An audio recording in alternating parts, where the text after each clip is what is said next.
backstretch, 3/4 of a length in front. With Dick Best second, Fly the Sky third. Ooh Babe under a nice hold at the rail in fourth, and Worst Reed Sanchez fifth past the half-mile pole. A length and a half to Moogie Sun, and then Big George. Into the far turn. Red Cross Knight continues to show the way. Dick Best, Fly the Sky on the outside. At the rail, Ooh Babe, Worst Reed Sanchez is in the thick of it, 3.5 off the lead. Another 3 back to Moogie Sun as the field turns for home. Red Cross Knight in front. Ooh Babe tips out to try and run him down in the final eighth of a mile. Worst Reed Sanchez down at the rail, Moogie Sun. They're coming to the 16th pole. Ooh Babe is right up to Red Cross Knight and right on by. It's Ooh Babe to win it by a half length. Second went to Red Cross Knight. Photo for third between Fly the Sky and Big George, then Moogie Sun.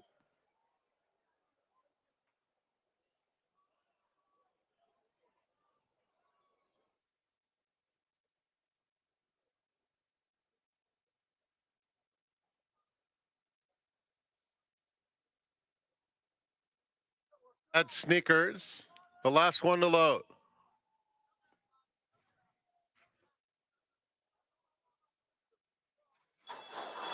And they're off. And Bad Sneakers is sent out for the lead. Gavea has early foot too. Let's Have One More is in between them, and Smooth Salute. So there's a scramble for the early lead. Talos is just behind this group with the yellow cap. Down at the rail, it's Crypto Ride, just 3 lengths off the leaders. Bad Sneakers, who broke well, now settles toward the back of the field in front of Mishalov, Dual Threat, and Moe's A Handful. Past the 6 furlong pole, and it's Gavea showing the way in hand, 3/4 of a length. Let's Have One More in second. Smooth Salute is in third, followed by Talos and Crypto Ride right together. Crypto Ride moving forward at the rail.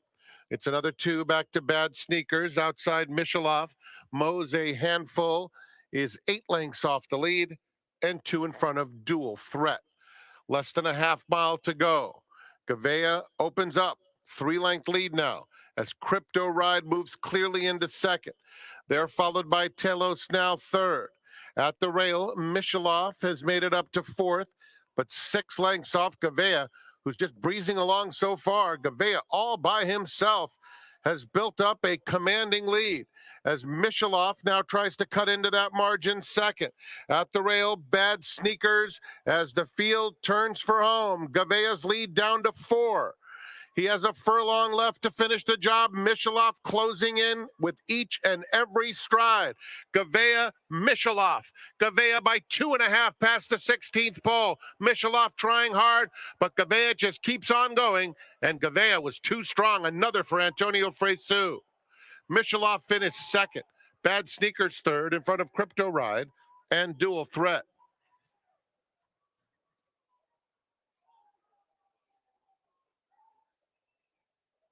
Three minutes.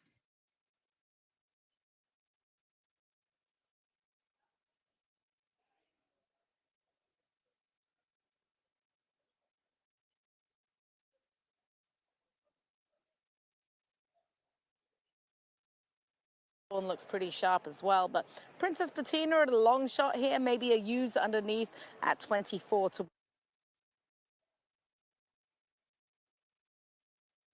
In the gate. And they're off. Inner Beauty and Smart Kitten are the first 2 out of the gate. Just Is and Aspirational the next pair. Up and crossing the dirt. And it's Inner Beauty now leading by a length and a half as Just Is moves clearly into second. Smart Kitten, who broke well, now sits in a tracking spot on the outside of Aspirational, who takes third. They're followed by Northeast Star with 4 lengths to make up, 3 back to Unkept Secret. They're heading toward the 3 furlong point, and it is Inner Beauty opening up to lead by 3. Just Is second.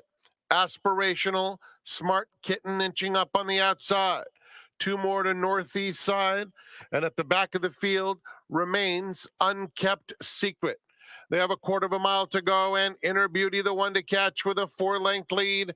Aspirational, Smart Kitten, Northeast Star is down at the rail. A final furlong for Inner Beauty. Smart Kitten is starting to kick in nicely on the outside. Smart Kitten within 2.5 lengths of the front running Inner Beauty. Inner Beauty or Smart Kitten. Inner Beauty digs in. Smart Kitten trying to nail her. Here's the line. Photo between those two. Inner Beauty held on. Smart Kitten just missed. Battle for third between Northeast Star and Aspirational.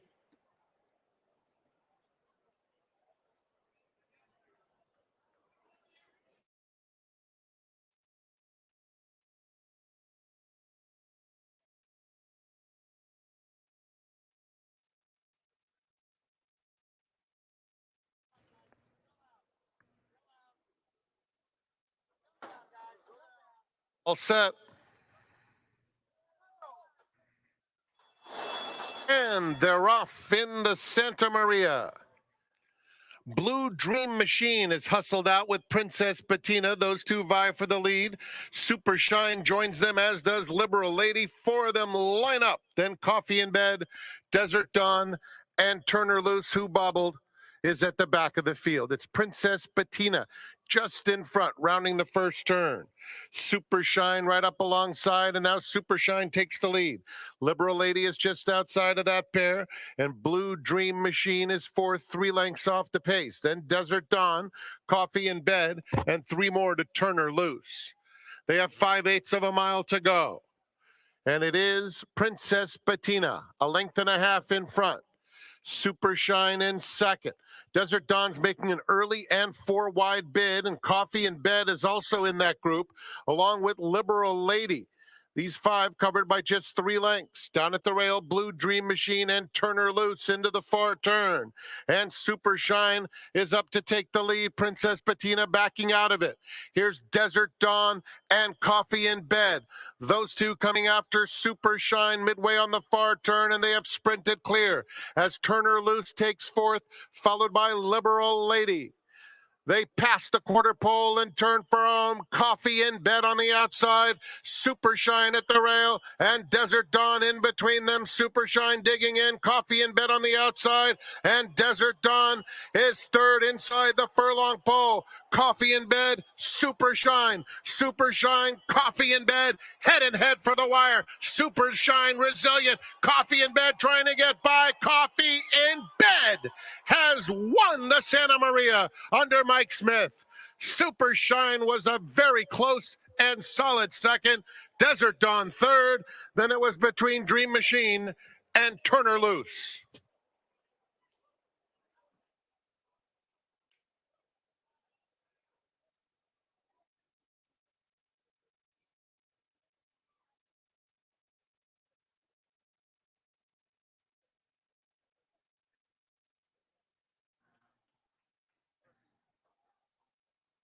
All in. And they're off. Perfect start. Another Summer is going to battle for the lead. Run a Mile in My Shoes a little quicker takes the lead. Wishes to Riches is in the firing line, as is Glacier Rim. And Glacier Rim sprints right up after the leader. Ashley Sandcastle is close up through the opening furlong. Then it's Isabel Ludlow fanned out wide, as another Summer is now just behind this group. Pulling out of the race is Be a Goldfish. Be a Goldfish has been pulled up as they round the first turn. Blonzilla has 9 lengths to make up. The 2 trailers, Quantum Energy and Warren's Paradise, now at the back. Down the back stretch, and it's Juan Hernandez and Run a Mile in My Shoes, saying catch me if you can. Leading by a length and a half, Wishes to Riches tries to cut into the margin once again, as that lead was bigger moments ago.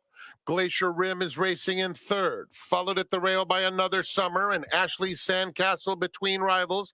Yellow Cap 4 off the lead. Mineral Rights, the first-time starter, is next by herself. Another couple back to Blonzilla, who races on the inside of Isabel Ludlow, who's losing ground. Quantum Energy outside of that pair, picking up a little bit of momentum, and Warren's Paradise. Run a Mile in My Shoes, got a breather, and opens up to lead by 4. Almost hit the rail, but is still in charge. In the center of the course, Ashley Sandcastle moves into second. They're coming to the 16th pole. Late run from Quantum Energy, too. It's Run a Mile in My Shoes, 2-length lead. Run a Mile in My Shoes. Whoa! Quantum Energy, nailed her. Quantum Energy just kept coming, and that turned into a very close photo. Run a Mile in My Shoes was right there with her. Warren's Paradise was also picking up some momentum. Antonio Garcia and the jockey.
Hi, everybody, and a happy Friday to each and every one of you. So glad that you decided to join us on a beautiful Friday here at Seunarine. And as horse players, we like to solve puzzles, right? And we've got a lot of puzzles coming up. As a matter of fact, we've got 29 puzzles or races this 3-day weekend here at Seunarine. 9 today, 11 tomorrow, and 9 on Sunday. Today's and tomorrow's card. Excellent betting opportunities. And of course, 7 days from today is the Kentucky Oaks running. And 8 days from today, next Saturday, the running of the Kentucky Derby. Now, that's short term. We like to solve puzzles and problems. But long term, we know that the industry has a lot of problems, right? We're jaded horse players. We've been around a long time. Things like consolidation of racetracks, takeout issues, small fields, medication, breakage. The list is endless, and it can be intimidating. But my seminar guest today, he says, you know what? Every problem represents an opportunity. I want to jump in and solve those problems for the industry. His name, Jonathan Seunarine. Jonathan, welcome to the seminar. Happy Friday. Happy Friday to you. Happy to be here. It's great to have you here. Now, you're an intern, and you're here because of the Ed Brown Society. You're making multiple stops along the first racing circuit. You started out at Gulfstream Park. You're now here at Santa. Tell us a little bit about yourself. How old are you? Where'd you graduate from? Why are you getting involved in this crazy game of ours? Well, yes, it is a crazy game, actually. I'm 23 years old. Graduated from Malloy University in New York, which is where I grew up. I studied marketing for both my bachelor's and my master's. I got my MBA in 2023, my bachelor's in 2022. But I've always had a very strong passion for horse racing because of my father. He used to take me and my older brother to the track. I think I've been going there since I was about 8 years old. He's to blame for all this craziness. Oh, man. My mom is always on him about it. Your mom wanted you to be a doctor or something more. That's exactly what they wanted me to be. And look where we are, right? Exactly. So talk to me a little bit about your internship so far at Gulfstream Park. You were there for a couple of weeks before you came here. What were some of the tasks you were assigned as an intern? So we, myself and my co-intern, Drea Freitas, one of our main projects was coming up with an event that Gulfstream could potentially do, or at least look at how we would do it, deciding different sponsors, how to advertise, what event, what talent really to bring, and things of that nature. And listen, it went really well. You had to make a presentation to the management team. Yes, exactly. And I think it went really well. They were very impressed with what we had to say. Will we see it actually come to fruition at some point down the road? I hope so. I think anything that we do is something fresh, something new, and that's what the industry is looking for. Have the assignments been what you were expecting, Jonathan? In other words, is it being maybe more insightful and more creative than what you were anticipating? Yes, for sure, because I'm able to have the opportunity to look at every department in every track so far. Let's talk about that for a moment, if you will. So in other words, one day you might spend it with the TV production crew. The next day you might spend it in the mutual department. The next day you might spend it in the marketing department. So you're able to pick and choose maybe things that might be of interest to you going forward. Yes, that's exactly what it is. And I think, with right now with the TV studios has been one of my favorite. And now here at Santa Anita, you've been here for a few weeks and you're going to be here until next Saturday, Kentucky Derby Day. What are some of the projects you've worked on here at Santa Anita so far in the short time you've been here? So we're currently working on a remodeling project for the Jockey's Room Kitchen, something to replace the frames, make everything look more modern, everything more organized, and look a lot nicer for the jockeys in there because, I mean, the jockeys are everything, right? We want to do right by them. Sure, that's for sure. Talk to us a little bit about the Ed Brown Society. They're the ones who have kind of put you up to this task. Tell us a little bit about that society. Yeah, so the Ed Brown Society is an organization that tries to promote diversity, equity, and inclusion into the equine industry.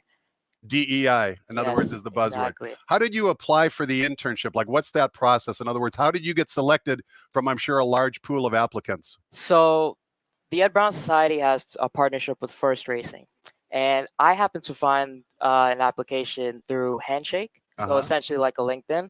And I applied. We got in touch, had a few Zoom meetings, and I guess they liked what I had to offer. Now, circling back to when your dad brought you to the racetrack at the ripe old age of 8 years old, obviously your first love is handicapping. You love the thrill of, like I talked about in the opening, solving the puzzle, finding out who the winner of a race might be. Yeah, I mean, it's amazing. I tell everyone all the time, I absolutely hate reading, but my favorite book is the racing form. It's just being able to read all of this, it just makes sense to me. And I try to find value for every race that I play. Now, one of the fallacies of working in the racing industry is we all join the industry because we love the game so much and we love to handicap. But when you get assignment, just like some of the assignments you've already done for Gulfstream Park and Santa Anita, you don't have a whole lot of time to handicap. Unfortunately, you can't follow your true passion, your true love. Are you able to kind of burn the midnight oil and kind of handicap the races on a daily basis? Not on a daily basis, but I definitely will make the attempt because it's my passion to look at the racing. I think being here and not looking at the racing is just, I mean, why are you here if you're not doing that, right? Exactly. Have you been to Santa Anita before? And if you either have or you haven't, what are some of the things that stick out in terms of just its raw beauty and majesty? So I haven't been here before. This is my first time, and everyone always talks about the beauty of the racetrack. But just saying that doesn't really do the track justice. You have to be here to really see it. I mean, the San Gabriel Mountains in the background, seeing the track and everything, it's like something you've never seen before. Have you spent much time on the backside interacting with any of the trainers, the jockeys in the morning? Have you been to Clocker's Corner? Are you either planning to do that or have you done it? Yeah, definitely been to Clocker's Corner, definitely seen a lot of the morning workouts. I have been to the backside, but I would love to go there even more just to be able to interact with some of the trainers, owners, jockeys, everything like that. Well, you're a creative guy. Tell the management team that that's what you want your next project to be. You got 7 weeks to resolve something back there. Tell them you want to do something. Listen, I'll have to put in a word. Maybe you have more pull than me, you know? I've got no pull. I'm just a lonely old TV host that try and talk BS to people on a daily basis. But we're going to find out, Jonathan, who you like on today's 9-race card. You've done the work. We're going to watch some videos and workouts as well. But before we do any of that, let's toss the microphone over to track announcer Frank Miramati and get the early changes on today's Friday's card here at the Great Race Place.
Good afternoon, ladies and gentlemen, and welcome to Santa Anita Park, the great race place.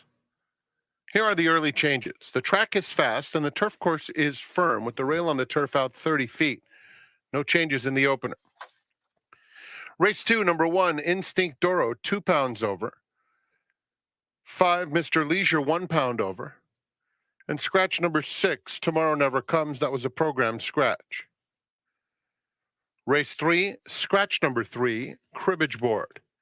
In the third, take out the 3. Race 4 is the beginning of the $1 pick 6. Number 3, Spicy Spouse, will carry 2 pounds over. Scratch 5, Betty Pack. Number 5, Betty Pack is out. And 10, Castagna, 1 pound over. In the fifth, we start the $3 all-turf pick 3, races 5, 7, and 9. Late pick 5 also begins with race number 5. No scratches or jockey changes.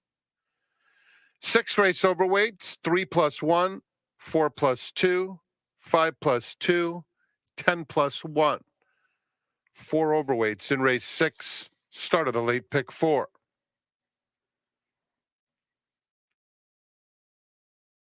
There are no changes in the 7th.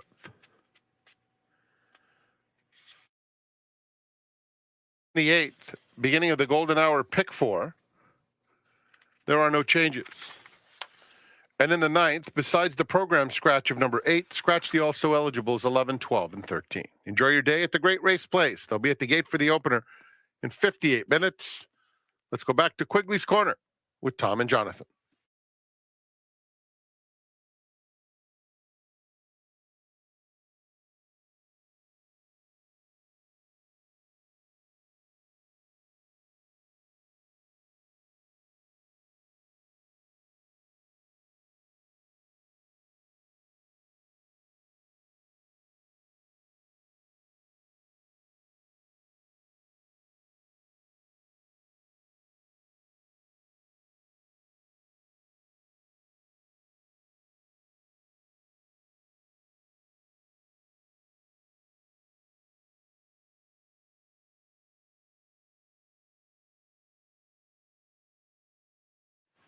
Welcome back. We're talking horses with Jonathan Seunarine. He is an intern from the Ed Brown Society. He's interning at all the first properties, including Santa Anita. His next stop is Pimlico for the Preakness. He's got quite the life. Jonathan, before we take a look at today's 9-race card, a question for you. You're from a different generation than most horse players. What is maybe 1 or 2 things we could do here at Santa Anita to maybe attract more people your age to come and visit us on a more regular basis? I think with Santa Anita, you guys have a really big advantage in the infield with the infield. And I think that because with my generation, we look for things that are more like an event or social event as opposed to just racing. With the infield, you have such big property and you can do a lot that there's a lot that you can do with it. You know, they had the carnival there before. I think that was a really big success. You can have concerts there, comedy shows, things of that nature to really attract the younger audience. We can get them on track if we do what you said, but how do we make them into horse players? You have a passion for playing the horses since the age of 8. It's a complicated game. We never stop learning as horse players. How do we kind of indoctrinate the people visiting the track to actually become horse players? Yeah, I think the first thing that you can do is when people enter, you give them maybe a $2 voucher just for showing up. And then that'll entice them to just make a play. Maybe they pick a winner.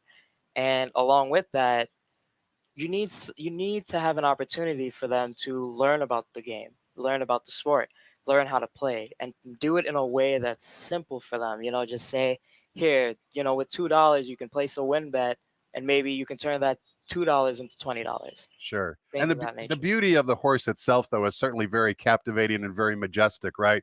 I didn't know much about gambling the very first time I went to a racetrack at the age of 13, but I fell in love with the beauty of the sport, the jockey silks, the majestic, performance that the horses put forth.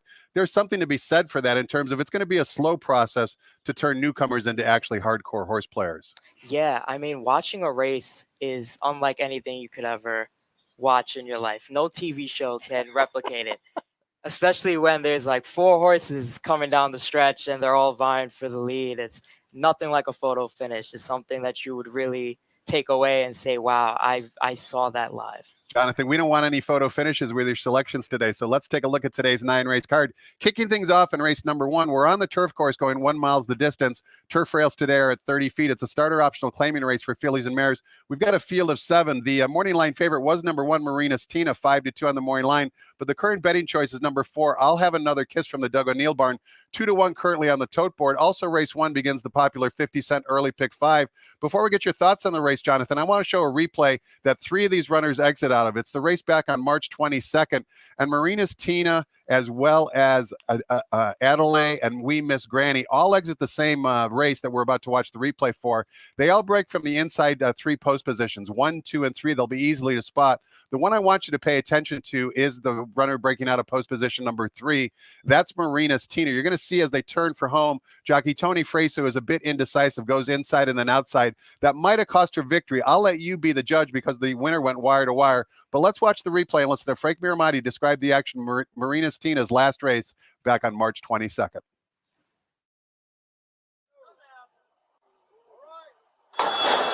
And they're off. Very awkward start for Princess Snow.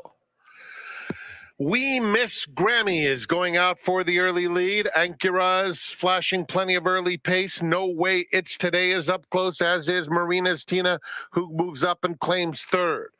Deficit Maha is on the far outside, 4 lengths off the leaders. Behind them, it's Asian Matriarch, English Danger, and it's another 3.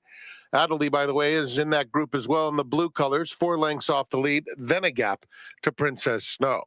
On to the back stretch, and the lead belongs to Ankura. It's the gray Ankura in front by 1.5 lengths.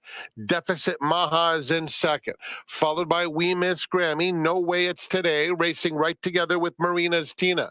Adelaide in the blue colors, 3.5 or so off the pacemaker. Outside of her, it's Asian Matriarch, English Danger second to last, and Princess Snow.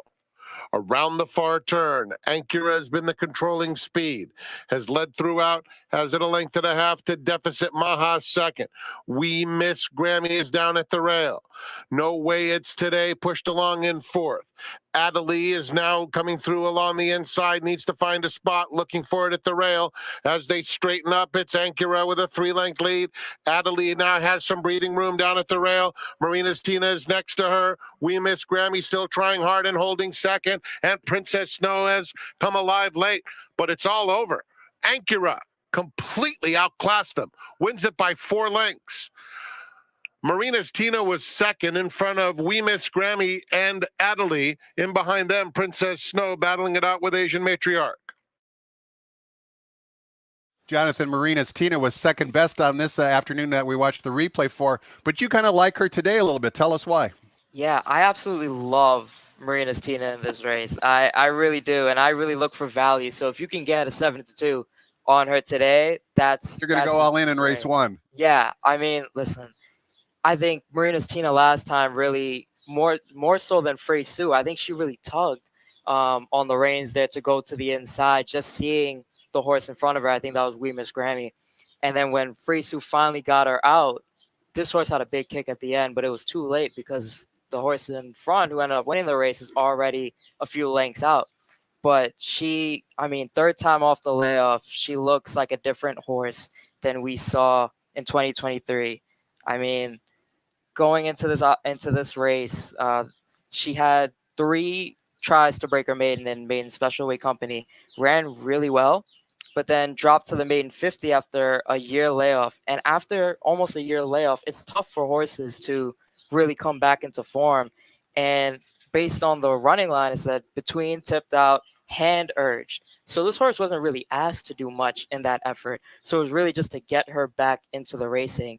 And now seeing trouble in the optional claim for 50, I think today with a better trip, Fresu's a very hot jockey right now. I don't think he could do any wrong. I think she's a top play. We're looking at the graphic, Jonathan. We see also give a little love to number 6, We Miss Grammy, who finished third right behind Marina's Tina last time. What is it about this 5-year-old mare that you like? Yeah, so with We Miss Grammy, I mean, if you look back to 2023 and 2022, this horse has a lot of back class in this particular spot. Ran February 4th of 2023, a mile in this condition, finished 5th, hit gate, pulled 2-3 wide, and then flattened out. Very next start, broke out, bumped traffic in the stretch, and still finished third. Then also went on almost a year layoff. Now, again, very hard to come back from that. Finished a pretty bang up fourth, and then looks like she really improved in that race with Marina's Tina and Adelie finishing third and rated on the inside. I think getting a better post position today is very beneficial. She won't be stuck on the inside. I think she'll sit a nice, maybe stalking trip or right up on the lead. Two good prices on Jonathan's top two selections in race number one, 7-2 and 4-1 on the board for Marina's Tina and We Miss Grammy, respectively. Jonathan, let's turn the page. Take a look at race number two. Race number two is 6 furlongs in the main track for maiden claimers. $50,000 is the claiming tag. One program scratch. Scratch the 6 leaves us with a field of 7. Number 5, Mr. Leisure, is a first-time gelding, the morning line favorite. The only 4-year-old in the field is number 2, Vegas Burner. 8-5 on the morning line. Race 2 also begins the 50-cent early pick 4. What are your thoughts on race 2? Yeah, I mean, I'm sorry to say it, but I like the favorite. 0 for 13 maiden. 0 for 13, but it's ran really well since December 26th, 2023, coming back to the dirt, has run really well in tougher company, going in the Bain special weight races. In particular, the 6 furlong race on January 21st, finished second with Flavian Prat, and Sharp stumbled and climbed on horses. Now, going the 6 furlong again, I think is beneficial. And I think an additional drop in class is always going to be great for a horse like this. You also like number 1, Instinct Dioro, who's a first-time starter from the Hector Palma barn. What is it about the first-time starter that you like? I really love the breeding for this condition. The 6 furlongs, I mean, on the top side, Gato Del Oro being Medaglia d'Oro is always going to be on people's radar. But when you look at the bottom side with Henny Hughes, great for sprint, and the bottom side, the dam side, is always going to be more important, more impactful than the top side because everyone can be a Medaglia d'Oro, curling into mischief, things like that. But to have a bottom side like this in a sprint race, I think is always going to be one to look at. Couple of things related back to Vegas Burner, Jonathan's top pick. He makes a good point. Vegas Burner might be 0 for 13, but he's never run this cheaply for the maiden 50,000, so we don't know how he stacks up against this lower competition. Also, here's a statistic courtesy of Brad Free from the Daily Racing Form related to George Papapadromo, the trainer of Vegas Burner. The last year, Papapadromo's barn has started 51 post-time favorites. 26 of them have won, which equates to a 51% win percent with betting favorites from the Papapadromo barn. Race number 3, we're back on the turf course sprinting. 6 furlongs the distance for Calbred, allowance optional claiming types, non-winners of 1 other than. Field of 7 after the scratch of number 3, Cribbage Board. Morning line favorite number 5, fresh off a victory from the John Sadler barn, number 5. 49er Gold, 5-2 on the morning line according to John White. What's this race like according to you, Jonathan? I mean, I think there's a lot of speed signed on to this race. So I'm looking for a horse to be somewhere near the pace, but not exactly on the pace. I think Grazed is going to be a really tough customer in this one. Dropping in class from the open optional claiming 50, non-winners of 1, going into the state bred optional claiming for 20. I think the 6 furlongs is going to be no issues. As I said, ran well against better. January 26, 6 furlongs, open company, optional claim for 50, finishing third with some trouble. After that, and then allowance for 80,000 non-winners of 1, open company, had trouble, hit the gate. I mean, there's nothing on this horse that suggests to me that there will be a bad run. Getting Rispoli back on the horse, has won twice with him, so I think he really knows what to do with this horse. I personally love Rispoli as a jockey. I think he knows the track. He hasn't been as hot as he was, but he's still very capable. Jonathan, you talked about redecorating the jockey kitchen room. Did you interact with some of the jockeys while you were back there, either in between the races or before the races? No, I did. I never got a chance. It was during non-racing days. Yeah. So, but I really want to go in there and talk to these guys because there are a few of them that I've met a long time ago, and it would be great to see them again in a different light, essentially. You're kind of a slender guy. You don't pack much weight. Did you ever think about being a jockey? Maybe when I was 9 or 10 years old, but seeing what these guys go through on a daily, I mean, the jockeys are all over. They're some of the most hardworking people ever. I mean, there's nothing that they don't do, no sacrifice they won't take to be in the position where they are. Speaking of hard working, we got to hit the $1 pick six, which starts in race number 4. And we kick things off sprinting 6 furlongs in the main track. It's for maiden claiming Calbred, fillies and mares in for a $50,000 claiming tag. A good field of 10 here after the scratch of number 5, Betty Pack, the morning line favorite, who had blinkers last time out and really improved, lost to a next out winner. Number 2, Donita Rose from the Peter Miller barn with Juan Hernandez in the saddle, 9-5 on the morning line. Thumbs up or thumbs down on the favorite here, Jonathan? Maybe a thumb in the middle. Okay. This horse isn't my top selection, but showing speed, going the same distance, I think is always dangerous. It looks to be improving since, these 2 starts, of a 3rd place finish by 6 lengths and now a 2nd place finish by a length and a quarter. I think the pace is going to be dictated by Donita Rose being on the inside there. Juan Hernandez getting the call, I think, is always a big plus. But you do like a runner adding blinkers on the rail, number 1, Nancy Griffith. Why did you give her your top preference in the race? Yeah, I mean, Nancy Griffith, to start, she faced open maiden claiming company, albeit for 3-year-olds, but still open company. Finished a decent 4th, but had trouble. Stepped slow, 2 to 4 wide, improved. All 3 of those horses that beat her that day came back to win their next start, including Will Do It Live, who finished 3rd in that race, won in the race where Nancy Griffith ran 2nd last time out. And again, step slow, 2-4 wide, 2nd best. I think blinkers on today makes her more focused. And being on the inside, she has the option to go to the lead or not.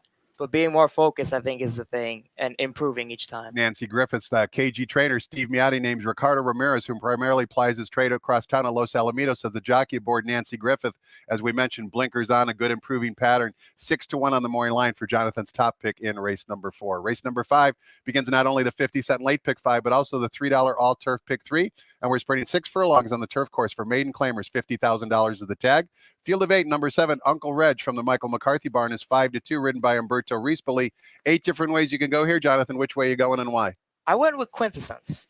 I think Quintessence has been very, very consistent in his races. Always around 3rd place, 2nd place, 4th place, 1 5th place finish, but that was at a mile. Now going 6 furlongs, shortening up, I think is going to be beneficial. I think that's what he probably really wants to do, at least for this condition. Looks to be one of the controlling speeds or right near the lead, which is very dangerous in the sprint race, especially. And this horse, it doesn't look like there's going to be much of a pace battle. So I think this horse has the best advantage in that aspect. Jonathan, we're halfway through the card, basically, and we've talked a lot about your handicapping, but we haven't talked about your wagering at all. When you step up to the window and maybe use your debit card or whatever your generation does to make a wager, do you make an old-fashioned win bet? Do you like to play exactas? Do you like to play daily doubles? Like, what type of wagers do you like to make whenever you're getting financially invested? So I think one of the best wagering options that you have is a straight win bet. I think you can't go wrong with it. You see a horse, you like that horse. Don't get too complicated about it, but I love me a pick 5. I really do. I love the challenge of trying to handicap a pick 5, and even the highest of highs and the lowest of lows. I'll always be there to play a pick 5. There's so much value that you can get from that, and I think in my style of handicapping, I love to create value. That's awesome to hear. Value is the name of the game, Jonathan. You've learned that at a very young age, that's for sure. Let's take a look at race number 6. This is a really good maiden special weight, sprinting 5.5 furlongs in the main track. Race 6 also begins the 50-cent late pick 4. There's a number of expensive first-time starters in this field, so I'm going to give you a little bit of a break here, Jonathan. I'm going to watch some workouts, courtesy of our friends at xbtv.com, in post-position number order, starting with number 1, Middleburg. Let's watch Middleburg's workout back on March 17th. This is over a month ago, and there's a couple of things to take note of here. First of all, Middleburg is the gray, and the workout partner is Winstock. And Winstock, that you might or might not know, actually won the Grade 2 Los Alamitos Futurity. So Winstock, the workmate here of Middleburg, actually has some ability and some class. The thing I wanted to bring to your attention while we're watching the workout is pay attention to who the dam is of Middleburg. Longtime Southern California horse players will recognize the runner by the name of Selcourt, who's the dam.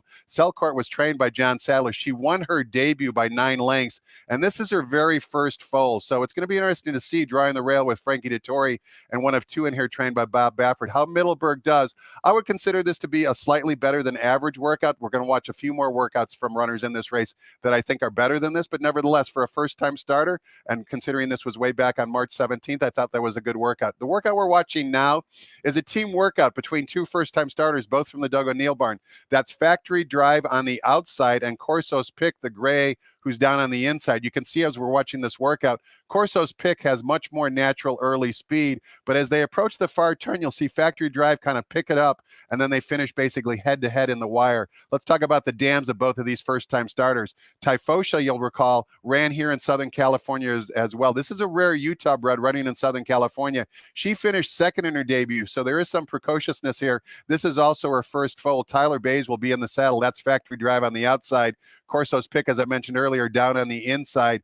Dude Fantasy, she actually won her debut at Gulfstream Park, and this is her second foal. So Corso's Pick with Maldonado in the saddle, based upon that early speed we saw that Corso's Pick showed, flashing some speed from the gate. Certainly you expect Corso's Pick to maybe flash some early speed down on the rail with Maldonado in the saddle. Again, not super flashy workouts, particularly for Factory Drive, who's kind of stumbling here and kind of being awkward, changing leads, which he'll do so relatively late in the workout. So nothing super flashy, but nevertheless, I think very functional, and certainly Corso's Pick of those 2 is one to pay attention to. The next workout we're going to watch for, you can just tell how fast this horse is. This is the workout for number 6, Parenting. This was a workout from the gate on April 21st, so just 5 days ago. And as you see some of the joggers here on the outside that Parenting is going to zoom past, you can easily tell how fast Parenting is going. This was a best of 47 bullet workout from the gate back on April 21st. In my opinion, of the workouts we're going to be watching here, there is nothing wrong with this workout at all. No surprise coming from the Bob Baffert barn. Interestingly enough, the dam of Parenting only had 1 career start. She won her debut going a mile at Woodbine. So, you know, the jury is out whether or not she has some precociousness in terms of early speed in a sprint race, but being by Justify, I think we can all agree Parenting is going to be up on the lead, battling for that early lead. Juan Hernandez is in saddle, and the dam has thrown 3 first-time starters so far in her career, and she's had 1 debut winner and 1 third-place finisher. So again, I think Parenting is the one to beat if we're just going off of workouts. Seunarine, who has some race experience from the Mark Lapp barn, who's number 10, is going to be the post-time favorite, but I think Parenting is interesting. And lastly, take a look at the exercise rider in the Aqua Silks way there in the back. That's actually Prosper, who we're going to pick up in a little bit, working in company with Dandy Man Shine. Right now, only Dandy Man Shine is on the screen. Dandy Man Shine actually finished 5th in the Grade 1 Frankie Kilroe Mile. So Dandy Man Shine has a lot of ability, albeit on the turf course. And here comes our friend Prosper with the blinking lights and the Aqua Silks, making up all sorts of ground here. No blinkers in this particular workout, which was back on April 7th. But if you look in the racing form, Prosper does add blinkouts today. So one could conjecture that maybe Prosper will improve even more with blinkers on, because I thought this was the second best workout of the series of workouts we're looking at right now, simply because Prosper is doing it in hand relatively easily. You can see the exercise rider taking Prosper a little bit off the rail and now kind of dives back inside to kind of keep Danny Manshine's company. But I wanted to give the viewers here a little bit of a preview of what you can see on XBTV for all these expensive, yearlings or I should say colts. As an example, Prosper cost $1.7 million at auction back in September of 2021 at Keeneland. So a really well-bred field. And we've got a field of 11 here, Jonathan, going in race number 6. I've kind of tipped my hand in terms of who I like in race number 6. My top selection would be Parenting, followed by Seunarine. But people aren't interested in who I like. They want to know who you like. Tell us who you like and why. Yeah, I mean, you said a good amount about this horse, and I really love Middleburg in this race. I think everything you said about the breeding, what Selcourt did as a runner is great. But also, if you look at it, SF Racing, Starlight Racing, or Matica Stables, Bob Baffert, They've and had a Frankie few winners. Dettori. Yeah, they only and 10 only to a 1 few, on the morning line. and 10 to 1 on the morning line. That's your type of price. You like value. Exactly, and I think that's the epitome of like handicapping a race like this. It's like you can see something like this either being one of a lot of value or taking a lot of money, just because you don't know. But people like me may agree with the idea of this horse creating value and therefore maybe creating the opposite effect. And keep in mind that workout we showed for Middleburg was way back on March 17th. So Middleburg has had 4 workouts since then, including a bullet workout on April 8th. So he's got every right to improve, being a son of Tappet. He cost $485,000 at auction. But you also like Seunarine, who makes sense. He was well clear of the 3rd place horse last time. He earned a Beyer speed figure of 93. The Beyer par speed figure for this level and this distance is 87. There's a lot of things to like about Seunarine as well. Yeah, I mean, going back to Frey Sue, I mean, Frey Sue has been the hot jockey, early speed, had trouble trips in both starts, and has improved. There's no reason that this horse wouldn't move up again. Race number 7, we're back on the turf course, 1 mile the distance for fillies and mares, allowance optional claiming types, non-winners of 2 other than. We've got a field of 8. Phil D'Amato trains 3 of the 8, including the morning line favorite, number 5, Leisure Wear, who's dropping out of graded stakes action. 5-2 on the morning line. Juan Hernandez in the saddle. No surprise, Juan might have a big day today. We're hoping you have a big day today, Jonathan. Who do you like in race 7? I love the number 7, Juan there, Umberto Rispoli.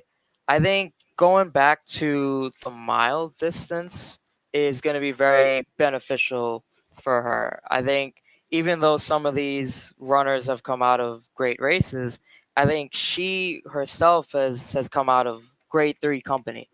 And being only 4-1 on the morning line, I think that's very much a value play, going now down to the optional claiming, non-winners of 2, and running well in all of these greatest stakes races. Race number 8 begins the $1 Golden Hour Pick 4, linking our last 2 races here with the last 2 races at Golden Gate. And we kick things off going 1 mile on the main track for fillies and mares, allowance optional claiming types, non-winners of 1 other than. Field of 6, the only 3-year-old in the field on the bottom, number 6, Sugarfish, as the 5-2 morning line favorite. We need 4 winners to cash a Golden Hour Pick 4 ticket. Give us the winner of the first leg here, Jonathan. Oh, it's Sugarfish. There's nothing to suggest to me that this horse won't win this race, just because of the fact that since being in the Jeff Mullins barn, she looks like a different horse. I mean, albeit going against maiden claiming for 40,000, she's run 2 really top level races, and this is one of the horses that ran against, I believe it was Nancy Griffith earlier. In race 4, absolutely Yes. correct. And because I like Nancy Griffith, I mean, I have to be in love with Sugarfish, right? And coming back to win by 10 lengths right after that, going from the 5.5 to 7 furlongs, now stretching out to a mile, I believe is this race. Yes. Yes, there's nothing to suggest to me that this horse won't run another big race. Jonathan, before we take a look at race number 9, I want to ask your career aspirations in terms of what you'd like to do within the racing industry. And the reason why I ask is you might or might not know the general manager of St. Anita, Nate Newby, actually started out as an intern. He's worked his way all the way up to the top to become general manager. If you could snap your fingers and kind of create a perfect job for yourself starting today, what would it be at the racetrack? I think I'm sitting in that seat right now. Don't take my job. I got a few years left at least. Listen, I can learn from you. Don't worry. I think you're a great guy for the job. But I mean, you know, reading this is like being here, reading this form is heaven for me. It's not really work, is it? Don't tell anybody else, but it's a lot of pleasure and a lot of fun. I won't tell anyone, how hard it really is, but I think being able to do this, it's just fun for me.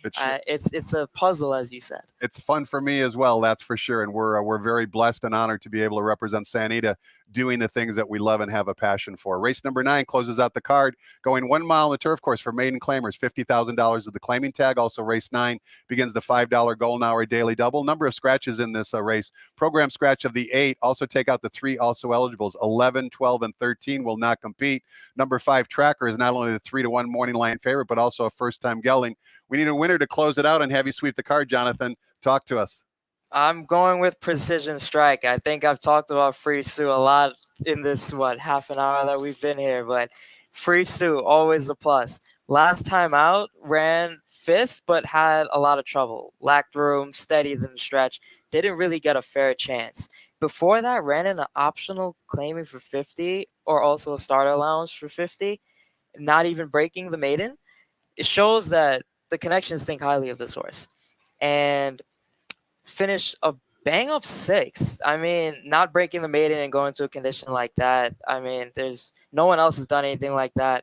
And before that, ran in this same condition, maiden claim for 50,000 with Frankie Dettori and finishing second, coming off the pace with a bit of trouble in the race. So 7 and 4 to close out the 9-race card. So says our seminar guest today, Jonathan Seunarine. Jonathan, it's a pleasure being able to talk the races with you for the last 40 minutes. More importantly, I want to wish you nothing but ultimate success and be able to achieve all of your goals within the racing industry. You're an inspiration for all of us that hopefully the industry going forward is in great hands. And certainly I want to wish you nothing but the best as you continue your journey and looking for your perfect job.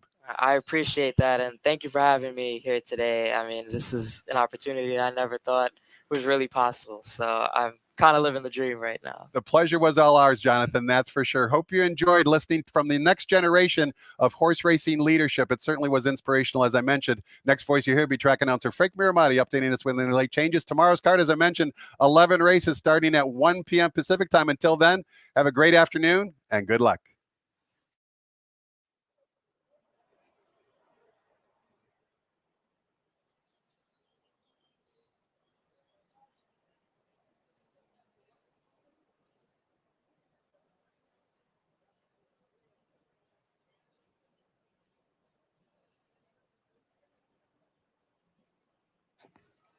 Ladies and gentlemen, please rise for our national anthem.